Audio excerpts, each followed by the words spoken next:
Welcome to Decentralized TV here on Brighteon.com. I'm Mike Adams, the founder of Brighteon. And as always, joined by my co-host today, Todd Pittner. We'll bring him in just a minute with our guest today with Monero. And his name is Doug, and he's with Monero Talk and was with the recent MoneroTopia event and knows all things about Monero, which, of course, is, I think, the #1 most popular privacy coin out there today. It's certainly a coin that we enjoy and own, by the way, in full disclosure. We definitely hold Monero. So welcome to the show, gentlemen. It's great to have you, Todd, and also Doug, our guest today. Welcome to Decentralized.tv. Great to have you on. Thanks for having me, man. Absolutely. Yeah, welcome, Doug. We've been, Mike and I have been talking about this one for a while, and really excited to have you on and learn more about Monero. Yeah, in fact, the first issue we had was trying to reach anybody at Monero because it's a privacy coin project, and nobody, like whoever's the current founders or developers, aren't necessarily really public about it, which is understandable. But Doug, that's why we appreciate you coming on so much to help us. Yeah, no, that's definitely part of the security with regards to Monero. A big portion of the developer community in Monero is anonymous, like Satoshi Nakamoto himself. And there's good security reasons as to why you may want to do that. Yeah, we get it. It's a little harder to co-opt a community of developers if you can't access them. Yeah, exactly. Well said. So I think our audience has at least some basic understanding of Monero. And I've got the website up here, getmonero.org, I think is the starting point that I've given out for people to just learn about it. Monero is a privacy crypto. It's very successful. But Doug, what would you say to somebody who's just asking for the first time, what is Monero and why should I care about it? Well, I explain, now that everybody in the world essentially knows Bitcoin. Yes. I explain Monero as what Bitcoin was meant to be, which is unstoppable digital cash, peer-to-peer digital cash. And so a lot of people, even that may go over their head. Like, what? Digital cash? A lot of people hear the word cash and they don't realize what comes along with that definition. And really what it is it's the ability for people to transact in a peer-to-peer nature, just like physical cash, where, they take $100 out of their pocket and they pass it to somebody else. And when they do that, that transaction is just between the two people, right? Whether you're, buying a piece of pizza or you're buying a joint from your drug dealer, whatever it may be. But you pass that money along, that cash, and it's just between you and the seller, and it's not broadcast to the entire world. And there's a great amount of value that comes with that. But on the internet, this concept of cash is elusive. It's a really difficult problem to solve. In the real world, it's quite easy. We're accustomed to it, right? You're just passing a bearer asset. You're just passing the cash or the gold nugget, right? But on the internet, it's really hard to mimic that. And so Bitcoin was the first attempt at that, or one of the first. Depending on how you want to look at it, there were even predecessors to Bitcoin. But Bitcoin was the first breakthrough, right? It solved the Byzantine generals problem. It's solved a lot of like the underlying issues through ledger technology. But where it is lacking or flawed is that the ledger that Bitcoin uses is completely transparent and known to the entire world. So any transactions that take place in Bitcoin are broadcast to the entire world for the entire world to see. Now let me stop you there, Doug. Just to finish it off, Monero. Okay. Very similar to Bitcoin, very similar technology, proof of work, shared ledgers, but the primary difference is the ledger is completely obfuscated. So you don't know who the sender is, you don't know who the receiver is, and you don't know what the amounts are. And the end effect is it's like cash. Yeah, exactly.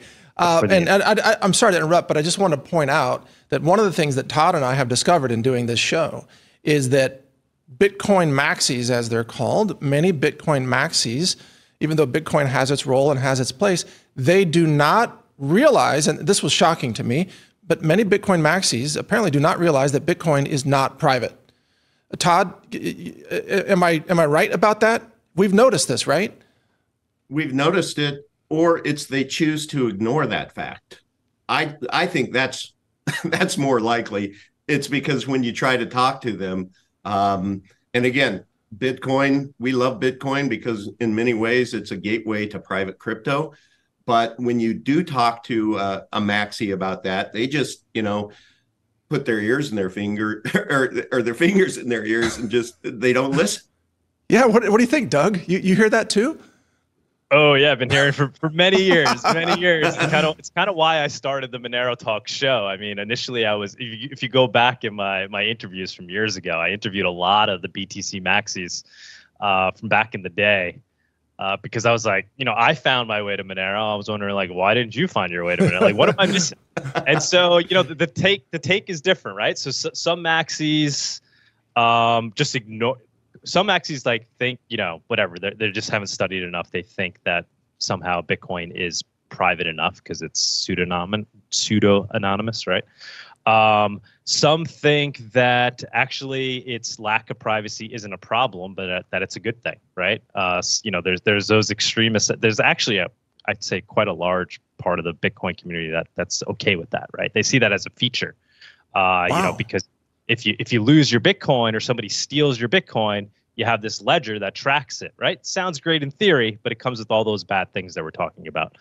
And yeah, others think that Bitcoin basically can solve the problem by using tools outside, on top of Bitcoin, right? Like Whirlpool and things like that. That integrate with Bitcoin. Yeah. And they see it as essentially being private enough. But what all those takes miss is that it's not just about privacy and this ability to send an amount of crypto from one person to another without the world seeing, but it's about the fact that if every single transaction is like that, is private by default, then the crypto becomes fungible, which is exactly what cash is, which is what gold is, right? So this is where the Bitcoin maximalists really start to become hypocrites because they've kind of pivoted away from digital cash because it doesn't function well as digital cash. No. It's like, yes, you have those that still kind of think it is, but I mean, anybody who's removing their head from their ass is going to admit that Bitcoin currently does not work well as digital cash. It's super expensive to send transactions. You can only send 7 transactions per second. Yes, there's the Lightning Network, but really the Bitcoin protocol does not work as digital cash. So what is it pivoted into? What's the argument? Well, it's not digital cash, it's digital gold. But what they fail to then kind of deal with is the fact that gold is fungible, right? And yes. and it's a really important element of sound money, is fungibility. So I think that's kind of the core. When I talk to people about Monero, I actually don't always even talk about it in terms of its privacy, but more so its fungibility. It's a little bit of a higher level, I think, of understanding, because you got to kind of really understand what gives money its value and why gold has its value. But for those who kind of already understand gold, it's a very important thing to note. I'm really glad you brought that in, Doug, and I'll add that I have gone to great lengths to try to play with Bitcoin in a way that makes it more private. And for example, I've used the Samurai wallet, and then I've used the Sparrow wallet. And on the Sparrow wallet, you can send coins out for mixing in the Whirlpool coin join algorithms. And then the minute you do that, now you have this complexity of 4 wallets now in Sparrow. You now have your premix and your postmix and your bad bank.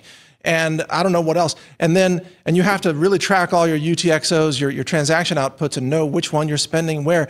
And by the time I'm doing this, and it cost me like 3% of the Bitcoin to do this, I'm thinking, my goodness, in Monero, every coin is more private than this automatically all the time for no extra cost.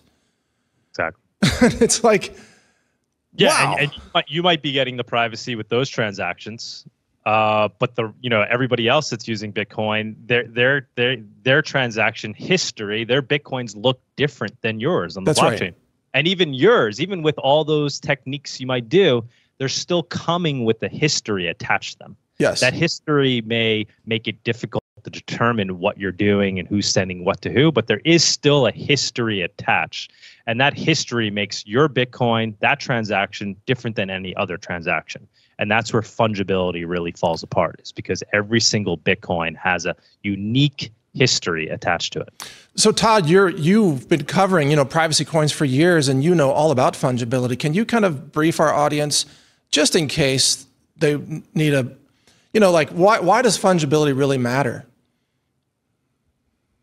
Well, it's kind of like if you take 1,000 pieces of gold and you smelt them down, and then you recast them, each gold coin is the same. Whereas in Bitcoin, because the transaction history accompanies each Bitcoin, they can look all the way back to, for example, the Silk Road, and they can identify that this was part of the Silk Road, and the powers that be can then limit you from being able to transact, or the exchanges can. So there's no fungibility with Bitcoin. Ultimately, every Bitcoin is not the same as the other. In Monero and other private crypto, fungibility is king. That's primary number one. And Monero, Doug, launched in 2014, correct? Yeah. Yes. And I'm curious, as I covered another privacy coin for a while, how did you get involved with Monero Talk, and when? I started Monero Talk like late 2017, and before that, I did like a Monero meetup here in New York. We did a Monero after party. There used to be a big Bitcoin conference that took place in New York, and we threw a Monero after party after that big. But I started off as a BTC maxi, actually. So It was late. I remember to the day. I always tell a story. The second one is stealth addresses, which obfuscates the receiver. So there's no address to look up on the blockchain. And those first two actually were essentially pitched by Satoshi Nakamoto himself. Actually, I shouldn't say that. What he pitched was ring signatures, which is the third one, and which obfuscates the sender. So confidential transactions, stealth addresses, and ring signatures, obfuscating the amount, the receiver, and the sender. But yes, Satoshi Nakamoto in early posts, when he was talking about essentially this flaw in Bitcoin, he, without maybe giving the same names, he talked about the concept of a ring signature, and he talked about the concept of a stealth address as being solutions for obfuscating the sender and the receiver. And then confidential transactions was created by Bitcoiners. It was created by Adam Back and others, but then it was never implemented in Bitcoin. Is that right? For various reasons, yeah. Huh. And that's where Monero really began to shine, because it became the project that implemented these technologies that were essentially created by Bitcoiners, but was never implemented into Bitcoin. Well, can you for the audience just explain obfuscate, what that means in obfuscate is terms? just hide, right? Is just hide. So the confidential transactions is based on encryption, right? So the amounts don't need to be revealed, but it works in a way where it's ensuring that there is no double spend taking place. Mm-hmm. And using encryption allows it to happen. And it's a very secure technology. There's really nobody who would argue against it, even in Bitcoin land, right? Saying like there's some weakness there, that it could be exposed and you can figure out the amounts. It's as far as we know, it's kind of technically impossible. Sorry to interrupt.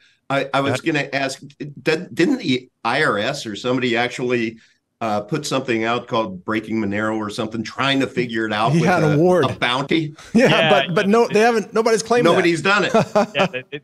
They put out a bounty for Monero and Lightning Network, and I believe the Lightning Network bounty was awarded. You could go look into the Monero one. There's people trying to figure out if it was, there's people that like put out rumors that they think it was, but there's no evidence of that at all. But yeah, my point, well, just getting back to the description of the tech without going too deep.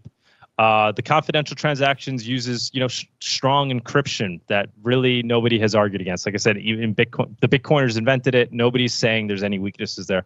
Stealth addresses, same thing, based on strong encryption. There's really no way to unravel it and figure out what the actual receive address is.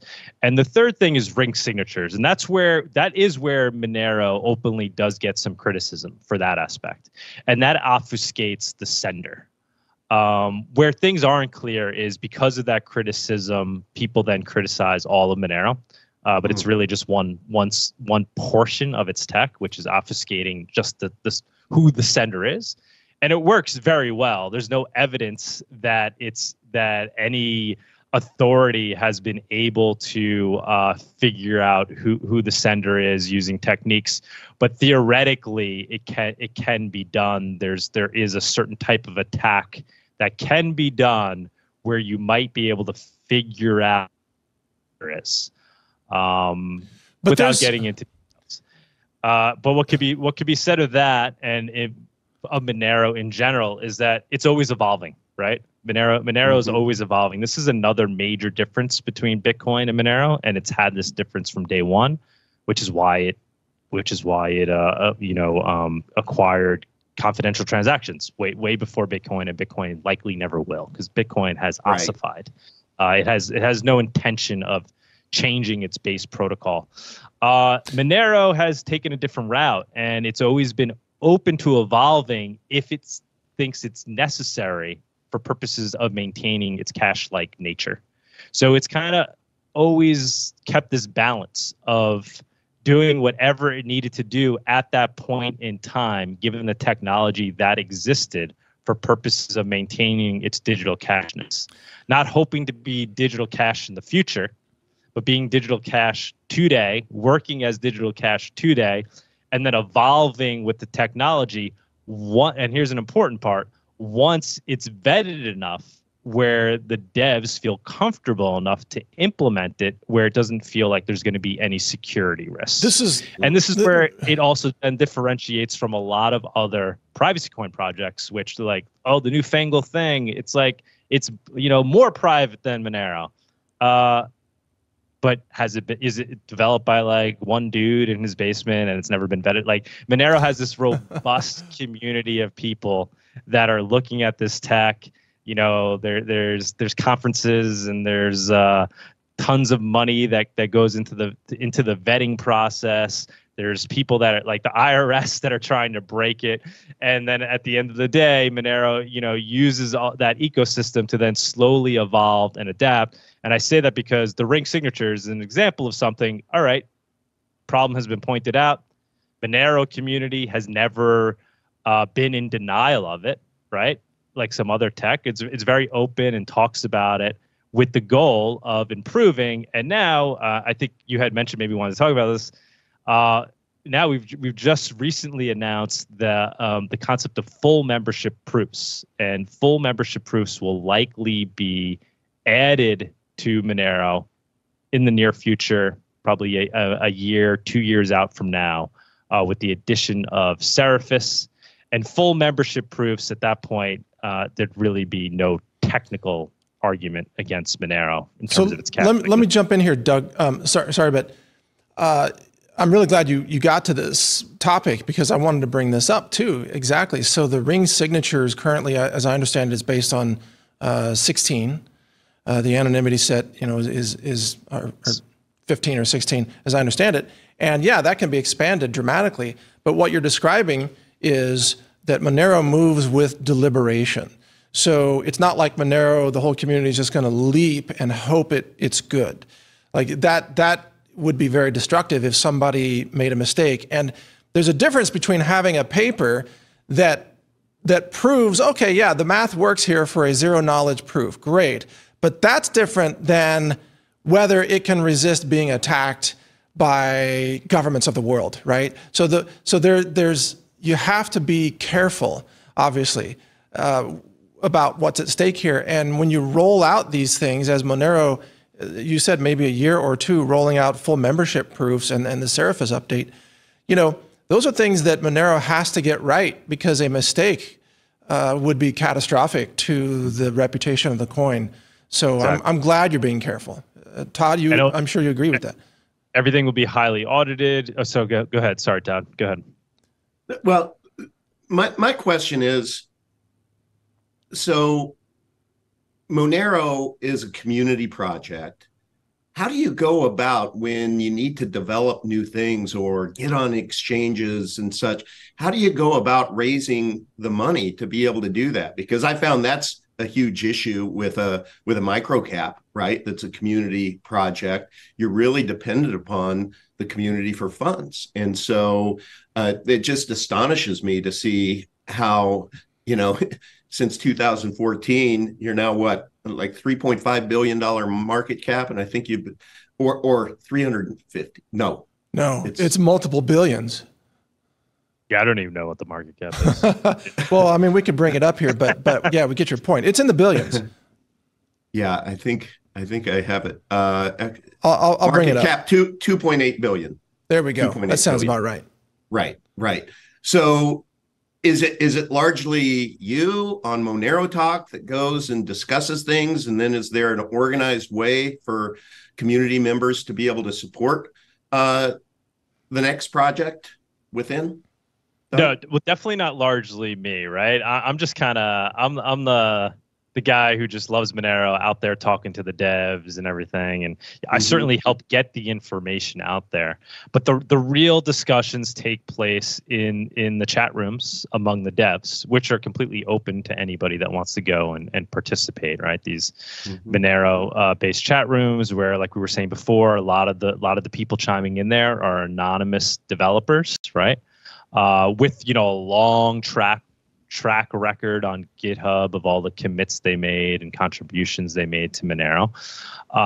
And so Monero has what is called like the research lab, where higher level research takes place. So things like, we're talking about the full membership proofs, right? So like the first thing is just kind of researching these concepts, deciding whether or not it's even hypothetically possible, right? So there's research that takes place there. And then, things just get funded along the way. Somebody will do a request to the community saying, like Luke, for example, maybe like, listen, guys, I think I figured out how to do full membership proofs. Here's what I got. I'd like to be funded for the next year so I can work on this and take it to this level. And yeah, people in the Monero community, just regular Joe Schmoes, that's awesome. They contribute. They send their Monero along. There's no dev tax in Monero, and so a dev tax is great in some ways, right? Because it does kind of create this self-sustaining ecosystem where you now have this treasury that can be used for funding development. But it also potentially leads towards centralization, because you now have this funding that's just going to this small group of people, right? That are in control of that pot of money. So Monero has always stayed away from that, and really it's just more akin to what Bitcoin is, right? Bitcoin is no different. Right. Bitcoin has managed to evolve over the years, and it's done it in the same way. Basically just the community contributing. And as more businesses are built on top of Monero, just through the nature of capitalism, you have these businesses, for example, like Cake Wallet, right? It's a very known wallet in Monero. They've done very well by Monero, and they're, some new development comes out, they're, the first in line to say, let me donate and really help support this campaign. So Cake Wallet's great. I got it on my phone too. So the funding's increasing as new projects are being built in the ecosystem that now are gaining capital and then looking to contribute back into the basic utility of Monero to improve it. Doug, I have to apologize. I have failed to plug your main website. I know your channel name is Monero Talk everywhere, but do you have a main website that I should be showing the audience here? Well, we got a bunch of. You could tell them Monerotopia, MoneroTalk.com. Okay. That's the Monero conference that we run. Okay. MoneroTopia. It's also the name of our weekly show. Monero Talk is what we initially started out with. That's our show, which is also weekly, but that's where I interview like people in the space. It's like an hour, 2-hour long interview with the dev or whoever it may be. Monerotopia is more of a community show. We do that every weekend. It's live. Monero Talk is recorded. Monerotopia is just a live show with people calling in and all this stuff. So I tell people to check out MoneroTopia.com. Well, that's great. That's where we then run the conference as well. Okay, we've got the website up. I think this is the right one, MoneroTopia.com. Does that look right? I don't know if you can see my screen. It says Monerotopia, so it's frozen on me. El dinero de la gente. Yeah, the money of the people. So there we go. Yeah, that was the conference that we just did in Mexico City. Okay, so awesome. We just did that this past May in Mexico City. Great. We'll be doing the next one. Probably we're going to take a little time off, and we'll probably do it like a year from this coming November. So, and we're looking at doing that potentially in Argentina. Wow. This one we did down in Mexico City. Great success. We opened it up too. It wasn't just Monero. Monerotopia was open to allowing any project that wanted to come and talk about privacy tech, digital cash tech. Obviously, we wanted it to be respectable. You know, we're in the Monero communities very passionate about not allowing like kind of scams to perpetuate. So we filtered out things in that nature. But you have to. We're very open to people coming and sharing their tech. So we had a couple of different competing privacy coins that were there that had things to present that were new and novel. Well, I saw some of the interviews you did there, and Ruben from Firo was there. We've interviewed Ruben on this show. Great example, yeah. Firo, because Firo we see as a project that they're doing work that's actually contributing to the Monero project. Right? Exactly. They're doing it for Firo, but now Monero is gaining from that and will likely learn from that and use that to update ourselves. Even something like full membership proofs. We might see full membership proofs implemented in Firo before Monero. Right. Perfect example. And we had other cryptos there, but really the real theme of Monerotopia was opting out, right? Opting out and building a digital cash circular economy, right? Exactly. Or parallel economy outside of the existing system. Monero we see as the best tool for that right now. But the end goal is to do that. Whether we're using Monero or something else, that's the real goal. Monero is the tech. That's what we think is, it's doing the best compared to any other competing crypto that's trying to be digital cash.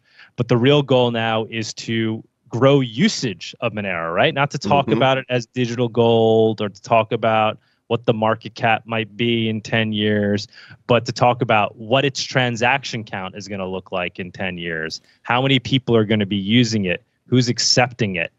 These are the things that we really focused on. And by way of doing that, we actually had a marketplace built into the conference where most of the vendors were there willing and accepting Monero. And so we're really trying to drive that home, drive Monero. See, we're all about that, Doug.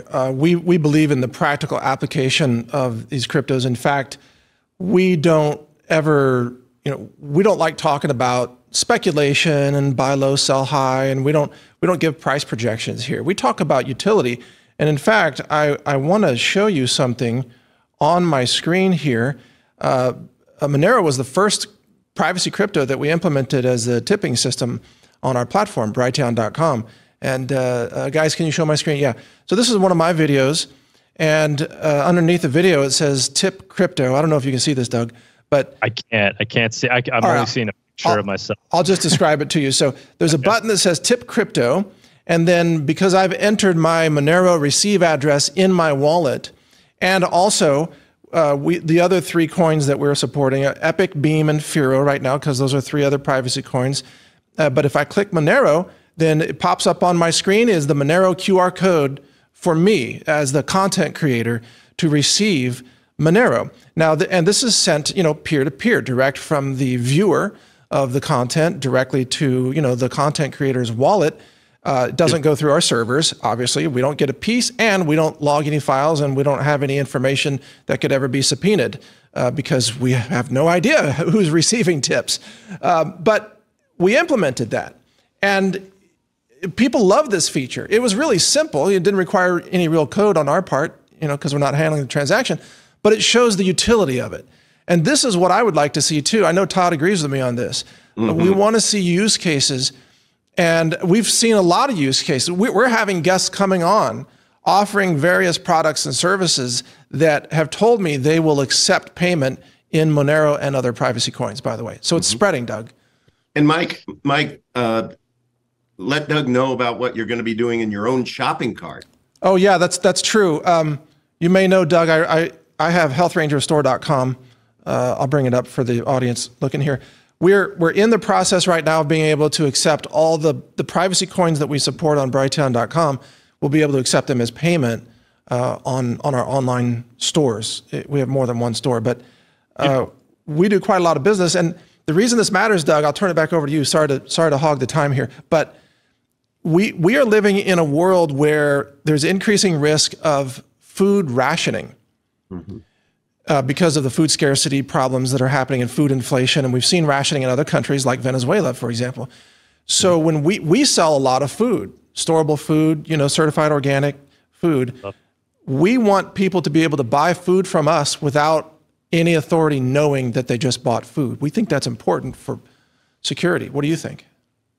Oh, 100%. We talk about this all the time on Monero Talktopia and Monero Talk, right? This is like a real world example. I think we even had here. I'm in New York. I know I could hear the people booing from far away. I'm here in New York, and we had our mayor here talking about how he basically wants to put in policies that will push people away from consuming meat. We saw that. Yeah. Basically restricting the amount of meat that people will essentially be able to purchase or consume, right? And so wheels are turning, right? That is that the first hint of what the future may be like, right? In the CBDC world, with digital identities, and now not only tracking everybody's purchases to the point where the government can control the amount of meat you can consume. Exactly. Right? So it's super important that we have the ability to purchase these things, whether it's meat or something else, right? But we have the freedom to transact, and the elimination of traditional cash is very real, right? We talked about this on the outset. What is cash? And we need digital cash. We need digital cash because real cash, true cash, is just not going to exist anymore. It already basically is kind of gone, right? Like, everybody's using their credit card or Apple Pay or Venmo. It's like a relic. Cash is a relic. Well, I still use it everywhere. Yeah, I've been using cash exclusively at grocery stores and gas stations for 15 years, just to do it. Yeah, well, they may even make it where a guy like you won't be able to do it, right? They may. Just won't exist anymore. It just won't exist. Right. So that is why Monero or some form of digital cash is just crucial, because the entire world is going to be digital, and so we need a replacement for cash. So you can buy your ration of meat and eggs without the some tyrannical government dictating whether or not you can. It sounds extreme, but it's just not, man. We saw what they did with COVID. I mean, these things aren't really hypotheticals anymore. They're unfortunately very real scenarios. Let me add this. We saw in Canada, of course, people who were donating money to the Freedom Convoy truckers, they got their bank accounts seized temporarily by the Canadian government, right? So Todd and I were having this conversation a few shows ago. I said, look, we donate a lot of money every year from our nonprofit, and the last time around, a wealthy friend of mine had given us $500,000 to donate out to independent media. So we issued a bunch of checks totaling $500,000 through an online bill pay service, and they froze the whole thing and said, "Oh, this might be fraud." And I told Todd, I said, "Man, next time I'm just going to say to somebody that we're donating to, look, do you want free money set up a freaking privacy coin. Yeah. I mean, just, download the wallet. And by the way, Monero's real easy on this because the liquidity is so high. You can get in and out of Monero without messing with the price. So it's easy. Just say, go download Monero. You want, $10,000, $20,000 worth of Monero. Boom, there's my donation. And as a bonus, the government doesn't know who I donated to. Right. That's key. Tremendous bonus, right? I've heard you mention. I got to go watch this because I heard RFK was on your show. Yes. I'm quite the RFK fan right now. Yeah, he's pretty awesome. I first discovered him when I was running for Congress in 2020 as a Republican. No kidding. And I, with COVID, I was one of the rare guys who was out there from very early, like in March, April. I was against the vaccines and against the lockdowns, very much against it. Yes. And I was what about the medical intervention of that thing over your face? Were you the ventilator murders? I got COVID right on the outset. I got it in February, right before I declared that I was going to run. Actually, like the day that they gave me the go ahead, the local Republican Party where I am, and then I came down with COVID. I'm like, oh shit! I was one of the first cases out where I live here in Nassau County, but it ended up being kind of a godsend because I experienced it from the outset. So I knew it. Granted, everybody's different, right? But I did have a firsthand experience with it, and I saw the overreaction that came with it, right? Like, for me, it was like a weak flu. Now, I'm not saying obviously unfortunately, a lot of people perished and, but it was mostly people that had comorbidities or they were elderly or they were overweight. There's issues, but I experienced that and I saw the government's overreaction and that they wanted to shut everything down. And so I was looking for, intelligent people that have thought, kind of thought these things through already. And I found my way to RFK actually. And so now that he's running, I'm excited. And this is coming from a Republican. I'm really a libertarian, obviously. But RFK gets excitement from across political parties, that's for sure. But where I'm going with this, go ahead. RFK most eloquently talks about the importance of free speech. He's talking about the importance of cash. And he's talking about the importance of cash essentially being a form of free speech, perhaps even more vital than speech itself, right? Because it's where we put our money, right? And it's how we exercise our free speech in physical form, right? Like you said, you could donate to a political movement anonymously with cryptocurrency. That's extremely vital to protecting democracy, right? That's right. The Constitution, this government, the United States government, the founding fathers thought about this very deeply, and they saw that as being one of the most important things that need to be protected, and that's free speech for the purposes of protecting political speech, so that minority opinions and minority of political groups could never be essentially thwarted or stomped out by a totalitarian government. And so as we transition into the digital age, we need something that allows us to exercise that. And it's going to be digital cash. That's what's going to give us that freedom. And we saw that with the trucker rally. But where I take it one step further, and this is why, very jealous that you had an RFK on the show, because I'd love to get him on Monero Talk. Where we take it one step further is not only did they essentially sanction people's bank accounts, right? I think it was GoFundMe they were using, right?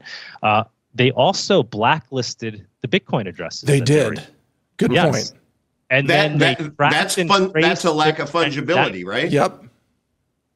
Yeah, that's a lack of fungibility. It's a lack of censorship resistance, right? Because then they basically then didn't allow them to liquidate that crypto into usable cash, right? Because they weren't able to then turn around and anonymously spend that Bitcoin. They were sending it to wanted to send it to a centralized exchange to liquidate, and they couldn't do it. And the government ended up basically confiscating like 30% of that Bitcoin. That's incredible. So that's the bigger story here. And the BTC maxis that were out there running as, look, Bitcoin worked. The government tried to stop the traditional banking system, stepped in, and they were confiscating people's donations, right, or censoring them, and so Bitcoin came to the rescue. But it didn't come to the rescue. It failed in that very real sense, where it was most important and most vital, and what it's really meant to do well, it didn't do well. And I think this is exactly why, by the way, the BlackRock ETF on Bitcoin is likely to be approved, while the U.S. government will be at war with Monero and other privacy coins, as they already have this bounty. But I think that the government, this is just my opinion, but I think the governments of the world, Western governments in particular, they realize they can't physically stop cryptocurrency because of its distributed nature. But they can sort of lend approval to something that's very transparent and trackable, a surveillance type of blockchain, which is essentially what Bitcoin is, and they can kind of co-opt it. Whereas anybody who wants to be free, they may use Bitcoin as the on-ramp, but ultimately they're going to swap that into something like Monero or other privacy coins. I mean, that's what I use Bitcoin for, is to get to Monero. Or now I'm on Kraken, so I just buy Monero directly on Kraken. So I don't even go through Bitcoin at the moment. But and I'm not trying to trash Bitcoin. It's got its place. It's got a role. It's going to be an institutional ticket item on Fidelity and BlackRock and whatever. But I want money that I can use at a farmer's market without the government investigating me for seed smuggling. You know what I'm saying? The government does not fear Bitcoin. They don't fear Bitcoin. They're accepting of Bitcoin. So you got to ask yourself why. This technology was built to disrupt centralized governments. Maybe not completely destroy them, but to remove a lot of their power, particularly their power to print money.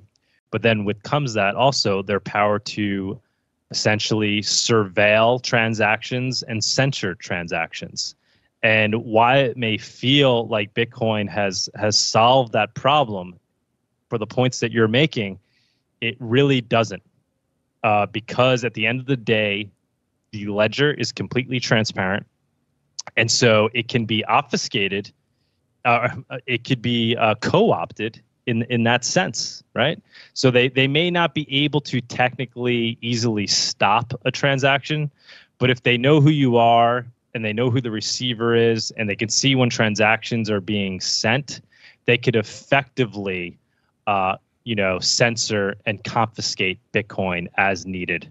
So it comes across like this thing that is taking power away from governments.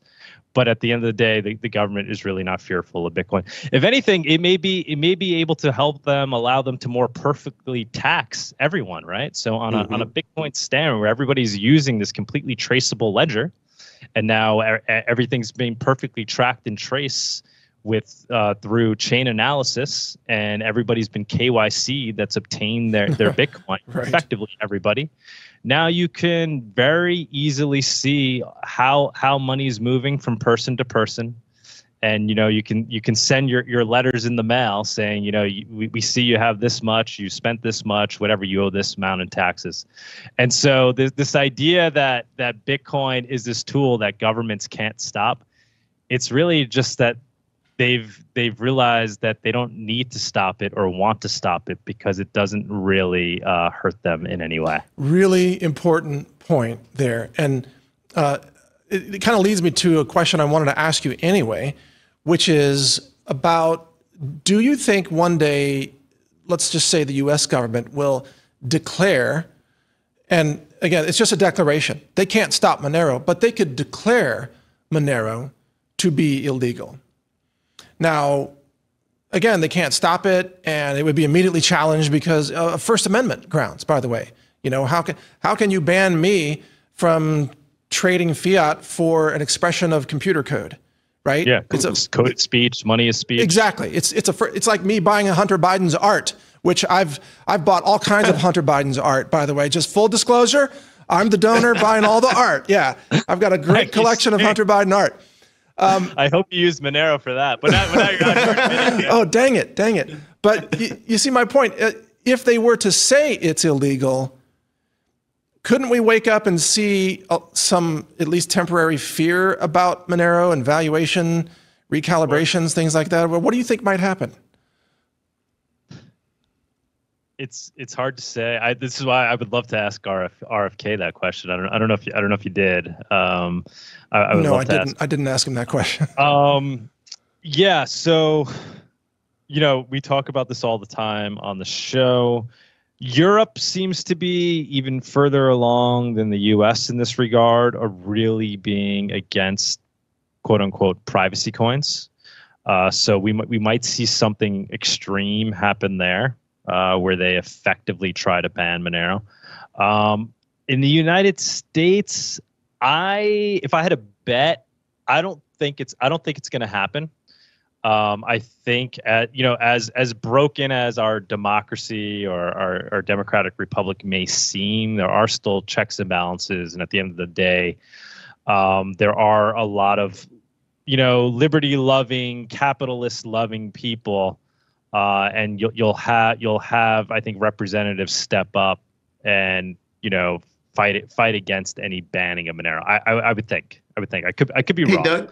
Doug, but if it does, I just want to finish his question. I mean, if it were to happen, what you would there would certainly be some dark times, but Monero is really built for these dark times, and eventually Monero would outlast any ban. It'd be similar to whatever historically trying to ban alcohol, or ban certain types of drugs, or ban guns, right? Or hemp seeds. Right. And Monero, more than any of those things, is unstoppable, right? Because it's people just running code, running software on their computers. Yep. And there's really no way to do it. And even, we can get into all of this too. I mean, we talked about Monero as being the fungible version of Bitcoin, or the private version of Bitcoin. I also talk about it as being the more unstoppable version of Bitcoin because of other different design features that it has. And I don't know if you want me to get into that. Like the proof of work, how distributed it is, things like that. Exactly. Yeah. But Todd wanted to jump in. Go ahead. Yeah. Is Monero on Coinbase or no? No, Monero has never been listed on Coinbase. You gotta ask yourself why. Huh. Right? Never. No. Wow. That's no why way to purchase Monero in New York on a centralized exchange. Never has been. Right. I'm a New York. Gemini doesn't carry it. Kraken does. Kraken carries it. I know. That's where I'm buying it. Kraken rocks. Kraken Kraken's rocks. not in New York.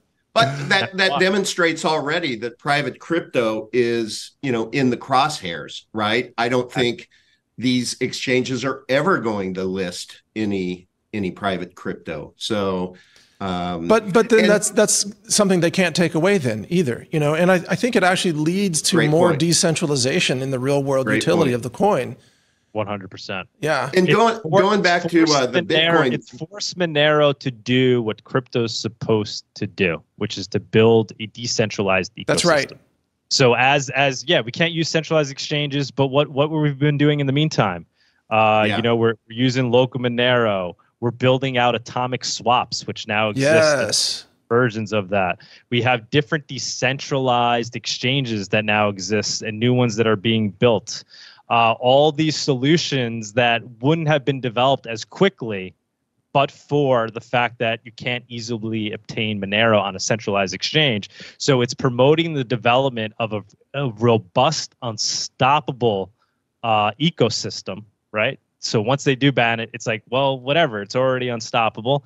And two, it's it's forcing people to obtain Monero in a way where they're not KYC'd, because they can't get it on a centralized exchange. So there definitely is a silver lining there. But if we go down that path, that the issue, as I see it, is going to be the on-ramp to crypto, right? Especially as people become aware. If So what's your answer to that? How being able to get fiat from your bank account into Monero, what's the best way to do that? Cash in the mail. Cash in the mail. Local Monero. Yep. I watched there. I watched that. That was great. I love Alex, by the way. We had a great interview. Years past. But the answer is all these things I just mentioned, right? So Bitcoin is going to be your surveillance coin that you can obtain with KYC. But then you can anonymously move into Monero using, for example, atomic swaps, or using the Sarai DEX, or using Havino DEX, or you can use local Monero and use cash, or you can mine it. Maybe that's a little less practical. But I'd say the most practical way is going to be essentially purchasing other surveillance coins and then swapping into Monero, and not through even like instant exchanges, right? Like I don't know, there's a whole bunch of them, like TradeOrg. There's offshore exchanges like TradeOrg. There's all these instant exchanges, but now we have these decentralized exchanges, and so that's how people are going to get their Monero. They're going to buy these other cryptos through the centralized exchanges, and then anonymously swap. Can you name like the top couple of DEXs that work with Monero right now, so we can just plug them? BISC. BISQ, right? Sarai is being built. It hasn't launched yet. It's actually being built by this Luke Parker, the guy who's proposing full membership proofs. Right. I mean, he's a genius. I recommend going to watch some of his interviews that I've done with him and some of his presentations. I have. Yeah. He's amazing. Sarai DEX. Havino just launched. Is basically very similar to BIS, same exact concept as BIS, decentralized exchange where you run your own software, but it's Monero based. So wait, how do we spell Havino? Just like it sounds? Yeah, Haven with an O, Havino. Okay, got it. Okay, is it .io? I don't know what if you Google it, you should Google Havino and Monero, and you'll find it. Okay, we'll find it. Oh, Havino.exchange is what it looks like here. Opening Monero to the world. Yeah, here it is. Doug, we've talked a lot about full membership proofs. Can you just please explain that for those of us who? Oh yeah, thanks, Todd. Don't know. That's good. Yeah, I mean, I don't know how detailed I could get. Basically, it eliminates the concept of ring signatures, where we were saying, right? There's 15 decoys and one real signer. Now the anonymity set is essentially all transactions in the Bitcoin. That's wild, man. The Monero, that's perfect. Monero network. And that's because of Seraphis? No, actually, so Seraphis was proposed before full membership proofs, and the original intention of Seraphis was just to essentially increase the ring size, right? So we're at 16, and then with Seraphis, it would allow us to go, almost to a ring size of, let's say, like 150 or 200, whatever it may be, to the point where it was arguably equivalent to an infinite anonymity set. But then recently, full membership proofs was proven to work theoretically in Monero, and so now the thinking is that will be implemented with the Seraphis update.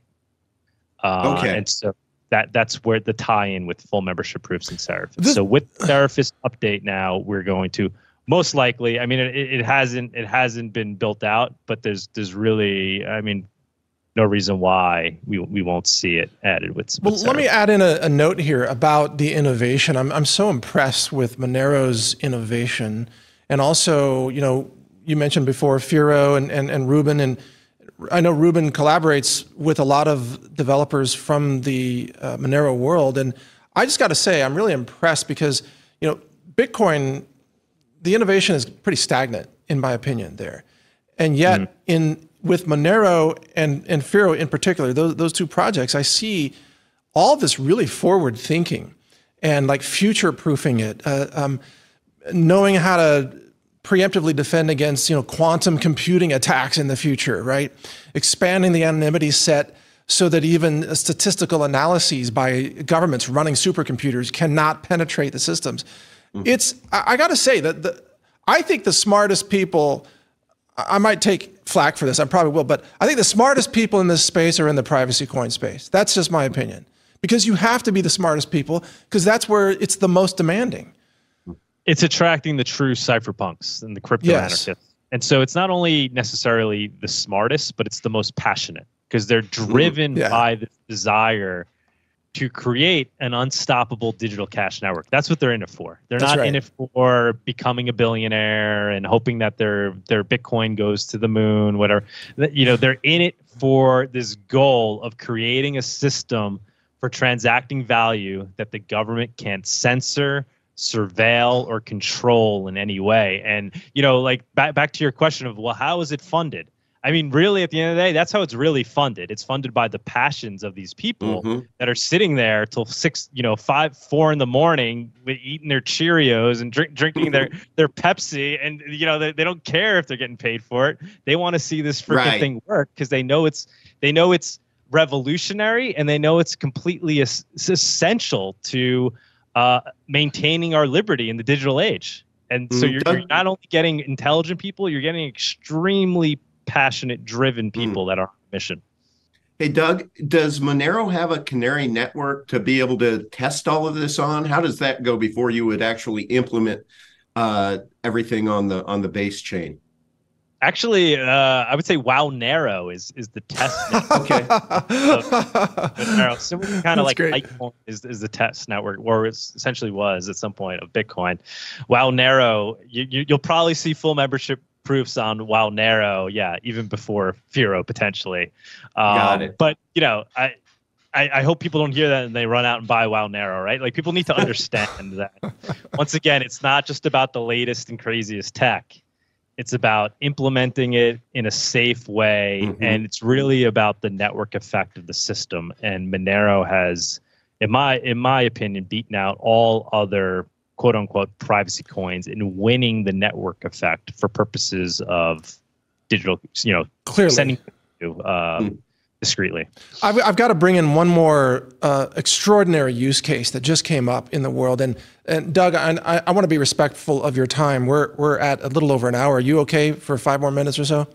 I'm as good as long as you guys are. Okay. I haven't done so. I took a couple of weeks off. It's summertime. We just had 2 back-to-back Monero conferences, so I took a couple of weeks off. But this is good. I'm getting back in the swing. Awesome. All right. So here's the use case for Monero. Okay, so there's a guy who's a Chilean American named Gonzalo Lira. He lived in Ukraine. He was a YouTuber, and he was very critical of the Ukrainian government. And he was, arrested and charged with aiding the Russian narrative and whatever. And he was imprisoned in Ukraine. Again, he's an American citizen. He was imprisoned for 2.5 months. They let him out on bail. They gave him his passport back, and he decided that he was going to try to escape the country. But the point is, when he was in prison, the Ukrainian government rifled through his computer and his belongings, and they found that he had $140,000 on his PayPal account that he had earned from Patreon donations. In prison, whoever, the government, the secret police, whatever, they paid the prisoners to beat him and torture him and demand that he pay them half of that money.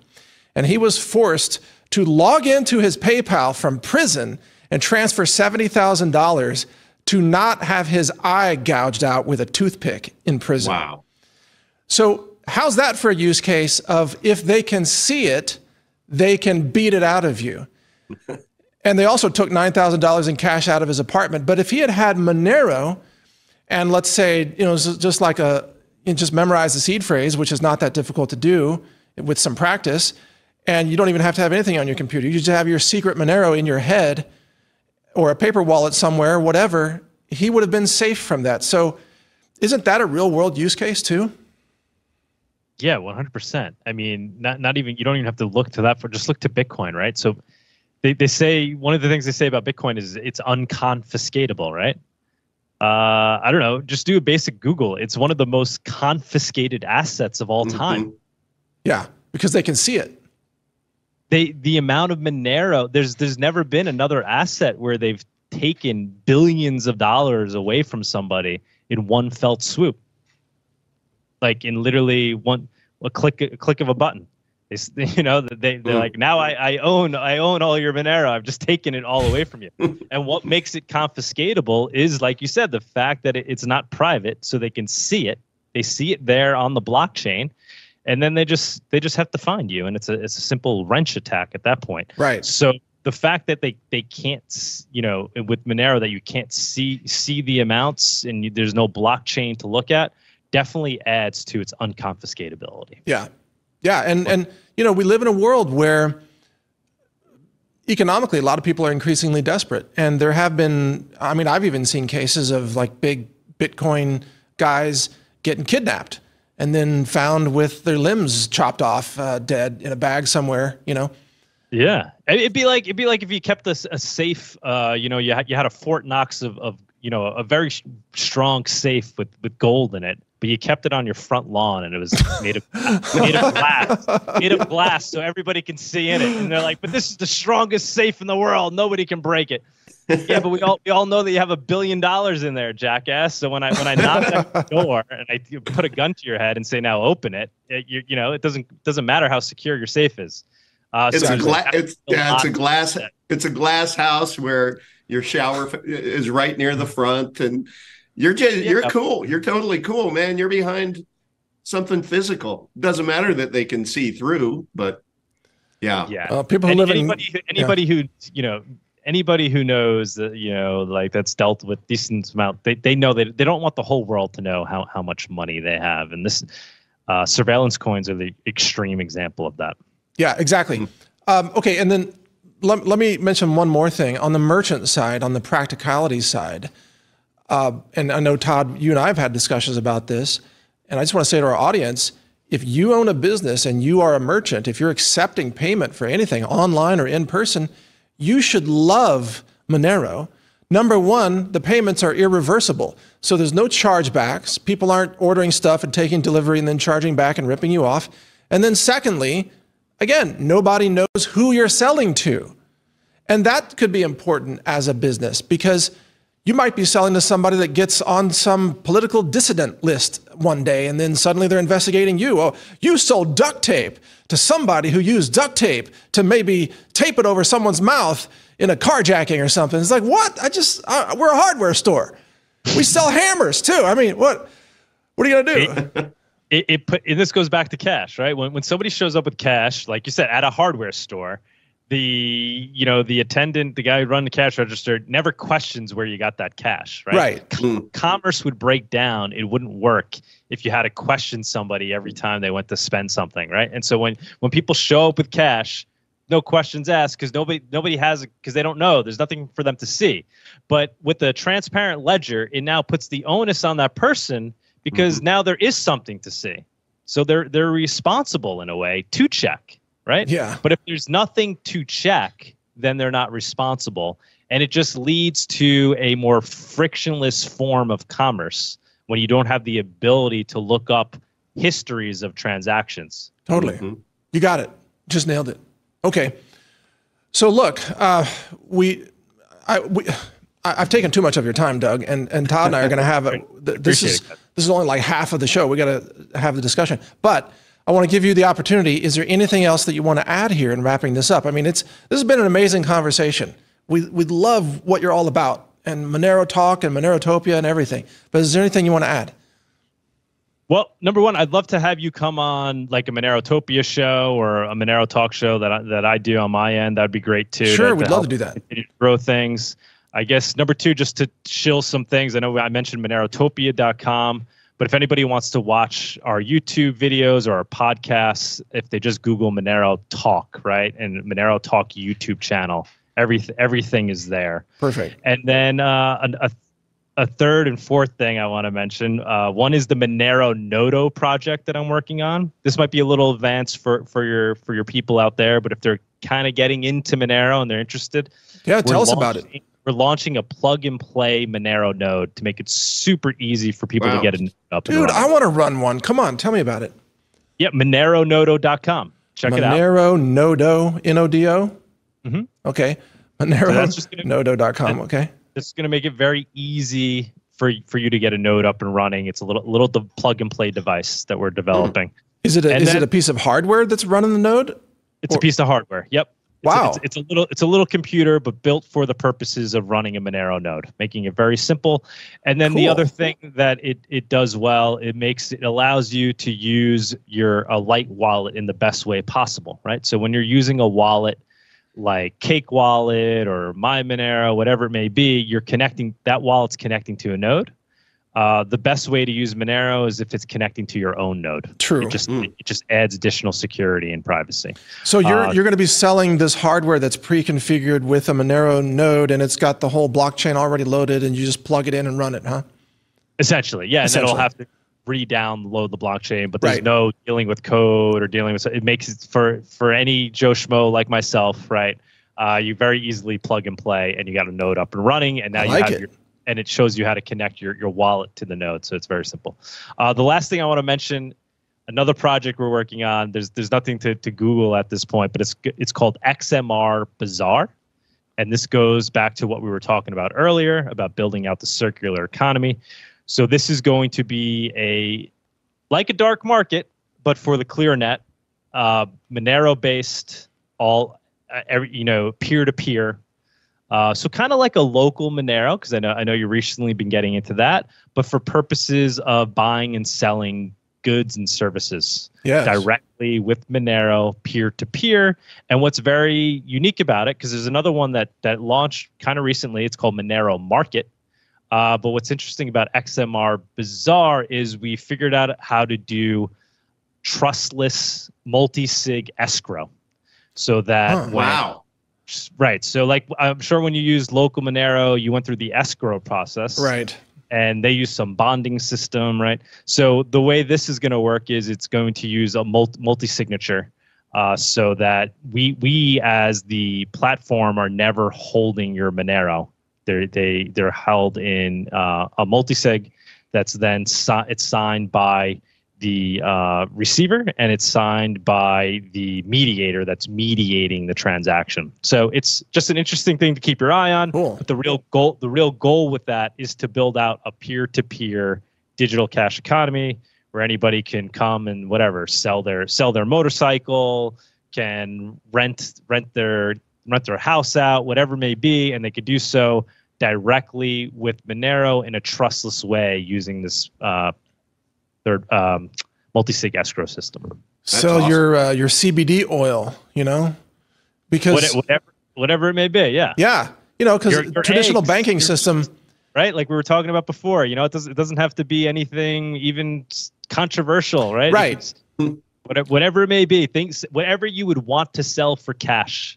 Now you could do it on XMR. Yeah, very very cool. But I've had problems just trying to, like, one time I was buying a gun magazine and just trying to pay for the magazine, the shipping. It was like $25. And, my Chase credit card, of course, declined it because the merchant had the word gun. I wasn't even buying a gun, not that day, but it's like I was just buying a gun magazine. Yeah. It's crazy. This is how we win, guys. This is how we win. Yeah. We got to build out our own ecosystem. We got to opt out. It's not about asking for permission. It's not about being angry at the government for the fact that governments are going to do what they do best, right? Which is try to control people. So the only thing we can do is try to build a system outside of theirs that they can't stop. That's right. Well said. You nailed it, Doug. Okay. Watch for, we're going to email you after this show, by the way, because I want to purchase a Monero Nodo from you, and of course I'll pay you in Monero, and I want to be one of your first users. Okay. We only accept Monero. Actually, no. I think we have now payments on there, so you could pay in other cryptos, and then just send us to Monero or Monero. Obviously. Well, I'll just send you XMR because that's what I'm. We use the Monero gateway. You might want to check that out. So that's a really nice way to natively accept Monero. For example, if you're creating a WordPress website, it integrates very nicely with WooCommerce, and it's not like a now payments. It's just Monero based, and so it's probably the easiest way to accept natively accept Monero for e-commerce purposes if you're using WooCommerce on. We are, my devs are talking to Now Payments, and we are looking at accepting multiple privacy coins through Now Payments, but we'll look at that. Take a look at that. Yeah, we absolutely will. And also, I think there's a Monero add-on to BTC Pay as well that we've been looking at. That's also a great solution. Yes. Yeah. So yeah, our devs are busy. Thing is, our devs, our e-commerce devs had previously never worked with crypto, but hey, now they are. So they're getting up to speed. All right. All right, gentlemen. Thank you, Doug. It's been a pleasure. Great, Doug. Cheers. We had a lot of fun. Take care. Cheers. Bye. All right. Join the official discussion channel for this show on Telegram at t.me/decentralizedtv, where you can ask questions or offer suggestions of who we should interview next.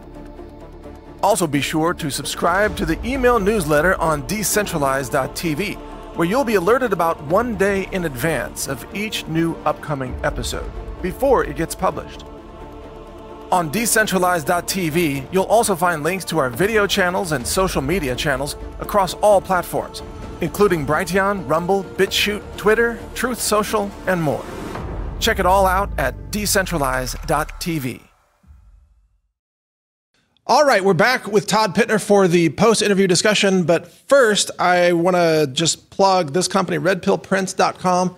They now have, there it is, Decentralized TV t-shirts here. And can you show camera one on my desk? They've got mugs, coffee mugs, and they've got hats. And this is the curved bill, and this is the flat bill. If you want to go full gangsta. So cool. Yeah. So cool. You got the coffee mugs, you got shirts, all kinds of stuff. Go to their website, redpillprints.com is the website. And I just want to tell you, look, they're not a sponsor, and we're not paying them, and we don't get a cut. But they have sent us this stuff for free to show that they are willing to, custom print, even just order one t-shirt or 10 or hats or whatever. They'll do it all for you. Redpillprints.com, and they will accept crypto as payment. So we really like that. We just want to give them a plug because we're trying to create, the crypto economy as well. So yeah, that's right. That's it. Let me get this light down now. Oh, that sucker's bright. See, that's what's in my eyes. Hold on. I know. It's like a lightsaber or something. Okay. With that said, so what do you think, Todd? Pretty fun discussion. Fun guy. I really, really like Doug. Yeah, he's cool. I can tell why he has been hosting Monero, his show, for so long. He's very, very good. Yeah, he is. He's a sharp guy. He's gonna have a lot of success in this. I did not realize, by the way, that MoneroTopia was his show. I just never connected. I knew right. He was there, but I didn't know that was his thing. Yeah. So I learned that today. Yeah. That's his baby. Yeah. No, he was really, really amazing. He brought out all of the right points. I think people who aren't necessarily up to speed with private crypto probably learned a ton today because he is very, very good at being able to kind of bring the cookies down from the top shelf down to a level that even I'll understand it, right? So I just give that a 10 out of 10. Me too. And you can tell he's answered these kinds of questions 1,000 times, and he's explained this to a lot of people. Total noobs, like what is digital money, or even what is Bitcoin to start with, right? Yeah, exactly. And one of my takeaways, and I wanted to be able to say it, but I never got it in, is that when people think about Bitcoin being a transparent ledger to where everybody can see what you do, right? Think about this. It is just one executive order away of our beloved government here, at least in the US, of being able to say, I hereby declare that we are going to start taxing unrealized gains, right? Because they can take a snapshot of when you got the Bitcoin, how much the price was. And if you go in this bull run, can you imagine? To where if all of a sudden, you know how volatile crypto is. Can you imagine it's at what, 25,000, 30,000 now, and it goes on a bull run and it ends up being 125,000 at some point in 2024, let's say. If they enact that and you are holding anything that is a transparent chain, believe you me, how great would that be for the Druid Babylonian bastards, as I call them, to be able to declare, hey, that $100,000, you owe $35,000 in tax. And then the price goes back down and you're like, but what about my loss? Yeah, exactly. No, that sounds like something that Elizabeth Warren would push out there because she's at war with crypto. I mean, really, this show should be required viewing for everybody in our sphere of influence, for them to just understand what is private crypto. They need to hear from Doug. They need to watch this show, because if you haven't really thought through these issues, it can surprise you and it can bite you in the ass, frankly. Right. You know, down the road, because everything that you do in Bitcoin is permanently etched onto the blockchain. There's no going back and deleting it, because it's the nature of a distributed ledger and a blockchain structure in particular. So governments could go back, 5 years from now, they could go back and, oh, you bought this on a KYC exchange, and then you spent this Bitcoin over there, and now that's a taxable event. Now we're going to retroactively demand you pay these taxes. And yeah, whereas with Monero, it's like nothing to see. Nothing to see it. And that's what I really, really also loved, the forward thinking of the XMR Bazaar, because now we're talking about being able to earn crypto by just selling your own stuff. It's stuff. I mean, I can't wait to utilize that service. I mean, because I have a bunch of stuff that I want to sell for Monero. Yeah. Okay. It's not body fluids, is it? Well, I'm not going to confirm nor deny. Because, people will pay top dollar for unvaccinated blood, by the way. I'm just saying. Yes. Pure blood. Well, that's me. I'm a pure blood. You could list that. I did self-identify on that interview as a stuck pig. Everybody forgive me. At one point in time, I was sweating like crazy, and I'm sitting here thinking, oh my gosh, usually I knock my AC down to, about 3 or 4 points before I turn on the lights. And I was like, oops. Oh, no. I don't think anybody noticed any sweating or anything. Don't worry about it. It's all good.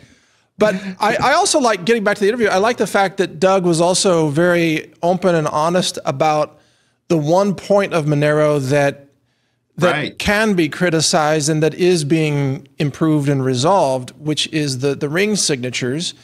And, currently the anonymity set of 16. I think in 2023, that seems like a small set. It's still functional, but when it was first implemented in Monero, that was a breakthrough. Right? Sure. But today, they can do something much better than that. For example, full membership proofs, and that's in process. But I like the fact that, at least as Doug is representing Monero, that the Monero community seems to have really good self-awareness about strengths and possible weaknesses that need additional work, because that's a very mature process of iterative development that leads to a strong future. And, I've learned so much in the last 2.5 months, just engaging with you, and a different outlook on privacy coins and private crypto.